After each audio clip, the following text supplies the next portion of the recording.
Bonjour et bienvenue dans cette nouvelle vidéo des notions de la classe de l'éco. Aujourd'hui, nous allons parler des différentes organisations. Une organisation est avant tout un ensemble de moyens matériels et humains qui a un objectif bien spécifique ainsi qu'une structure de gestion.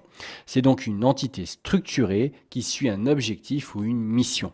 Nous allons voir les 4 types d'organisations ainsi que leurs spécificités. Nous commencerons par l'organisation que nous côtoyons le plus, qui est l'entreprise.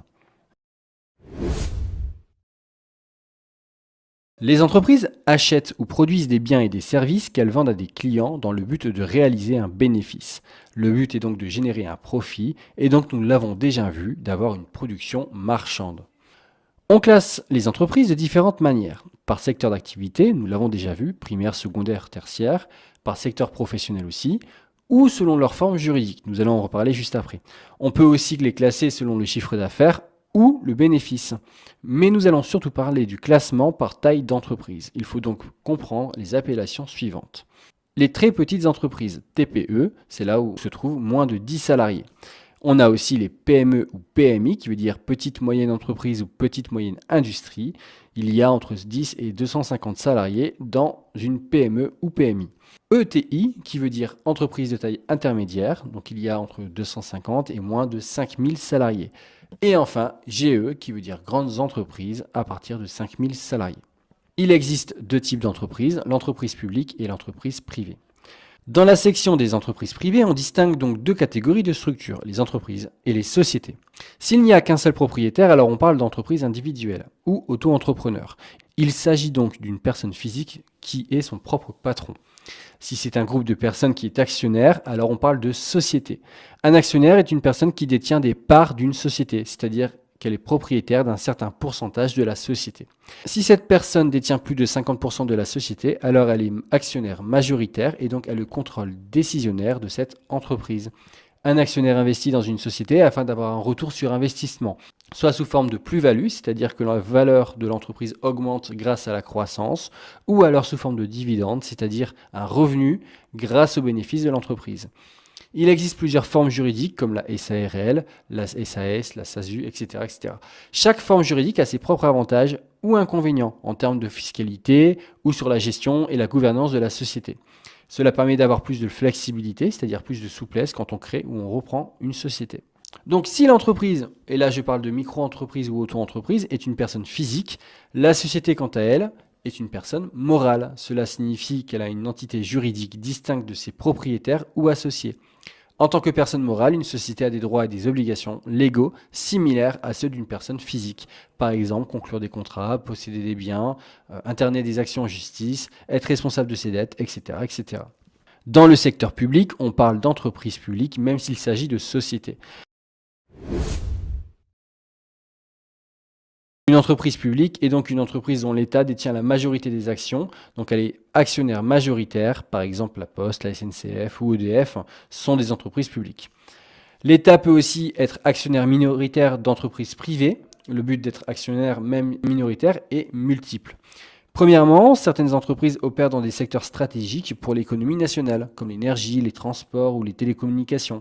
La participation de l'État permet d'assurer la stabilité et la sécurité de ces secteurs, par exemple Orange ou Aéroport de Paris. En détenant des parts dans des entreprises, l'État peut s'assurer que des services essentiels sont fournis de manière fiable et à un coût abordable pour les citoyens. Aussi, lorsqu'une entreprise privée joue un rôle crucial dans l'économie nationale ou régionale, l'État peut intervenir pour soutenir l'entreprise, préserver les emplois et éviter les perturbations économiques. L'État peut investir dans des entreprises pour encourager l'innovation, soutenir la recherche et le développement et favoriser la croissance de secteurs émergents. En étant actionnaire, l'État peut aussi exercer une influence sur la gouvernance et les décisions stratégiques de l'entreprise, veillant à ce qu'elles soient alignées avec les objectifs politiques et sociaux du pays. Et pour finir, lors de crises économiques, l'État peut intervenir pour stabiliser les entreprises importantes et éviter des faillites en chaîne qui pourraient avoir des conséquences désastreuses sur l'ensemble de l'économie. Il existe donc des entreprises privées d'intérêt public et des entreprises publiques combinées à des actionnaires privés. Il faut que l'on aborde 2 notions supplémentaires avant de passer à la prochaine organisation. On parle de privatisation quand une entreprise publique passe dans le secteur privé. C'est-à-dire que l'État vend ses parts d'entreprise à des fonds privés dans le but de gagner de l'argent et donc de réduire la dette publique. En gros, l'État se sépare d'actifs, c'est-à-dire des éléments qui lui permettent de gagner de l'argent tous les ans, et d'empocher une somme importante en contrepartie. A l'inverse, on parle de nationalisation quand l'État souhaite récupérer une entreprise du secteur privé. Elle achète donc la majorité des parts pour reprendre le contrôle. L'État détient donc des entreprises, mais détient aussi les organisations publiques. Une organisation publique est une entité gérée par l'État ou par une collectivité locale, comme une région, un département ou une commune, et ayant pour mission de fournir des services publics ou de réguler certaines activités économiques et sociales.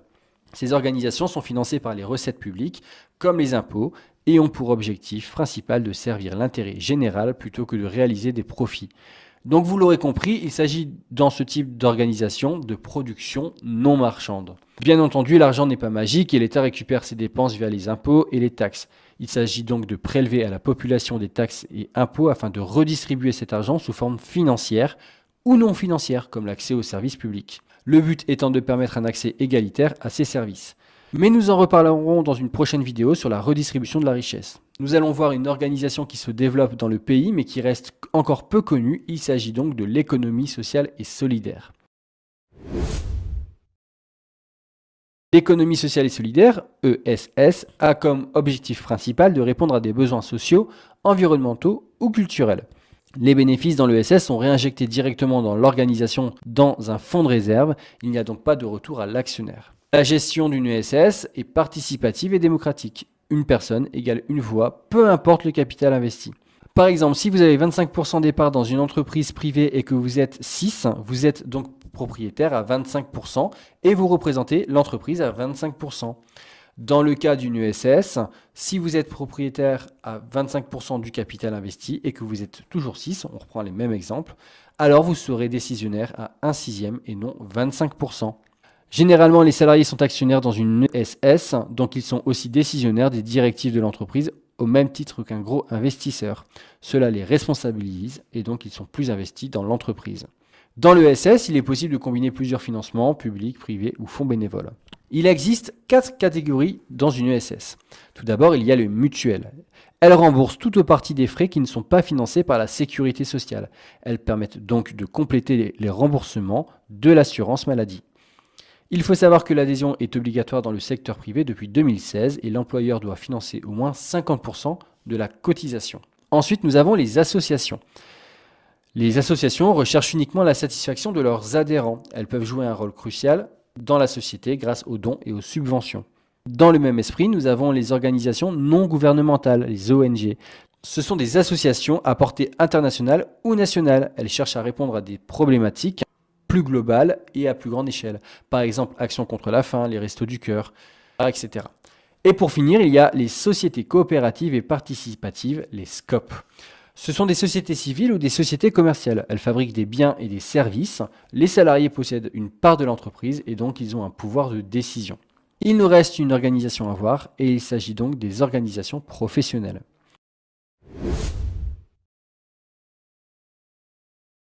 Les organisations professionnelles ont 2 principales missions. Premièrement, c'est de défendre les intérêts d'une profession ou d'un ensemble d'entreprises. Deuxièmement, c'est de négocier et signer des accords collectifs comme les conventions collectives. On distingue 2 catégories d'organisations professionnelles. Tout d'abord, il y a le regroupement de salariés. Les organisations syndicales représentent les salariés lors de négociations et d'accords. Il en existe plusieurs comme la CFDT, la CGT, la FO, Solidaire, etc., etc. C'est un rapport de force entre les salariés et la direction de l'entreprise, voire même quand il s'agit à très haut niveau d'un rapport de force entre les salariés et l'État. Nous définirons plus en détail l'importance des syndicats dans la section des droits des salariés. Ensuite, nous avons la deuxième catégorie qui représente les regroupements d'entreprises. Alors ce groupement permet de représenter tout un secteur professionnel et donc d'avoir un rapport de force sur les négociations entre les entreprises et l'État. Cela peut être des regroupements de branches comme le MEDEF, qui est le mouvement des entreprises de France. Cela peut être aussi des regroupements d'entreprises ou d'un même secteur comme le CNPA, Conseil national des professions automobiles, ou la FFB, la Fédération française du bâtiment. Les ordres professionnels régissent les professions pour assurer la qualité et l'éthique, comme l'ordre des médecins ou l'ordre des avocats. Donc ces rapports de force permettent un équilibre entre les décisions politiques de l'État, la liberté des entreprises et les droits des salariés. Pour résumer de manière très simple cette vidéo, il faut comprendre qu'il existe 4 catégories d'organisation. les entreprises, les administrations publiques, l'économie sociale et solidaire et les organisations professionnelles. Dans les entreprises, on retrouve les entreprises publiques et privées. Et dans les entreprises privées, on parle de société s'il y a plusieurs actionnaires ou d'entreprise si la personne est en micro-entreprise ou auto-entreprise. Leur but est donc de générer un profit. Dans les administrations publiques, on retrouve tout ce qui appartient à l'État. Elles prélèvent des impôts afin de permettre la réalisation de services non marchands. Dans une USS, on distingue 4 catégories, les mutuelles, les associations, les ONG et les SCOP. L'ESS répond à des besoins sociaux, environnementaux ou écologiques. Les organisations professionnelles ont pour but de défendre les intérêts soit des salariés, soit des professions. N'oubliez pas les notions d'actionnaire, privatisation, nationalisation et la taille des entreprises. J'espère que cela a été clair. Je vous souhaite donc une belle journée et je vous dis à très bientôt.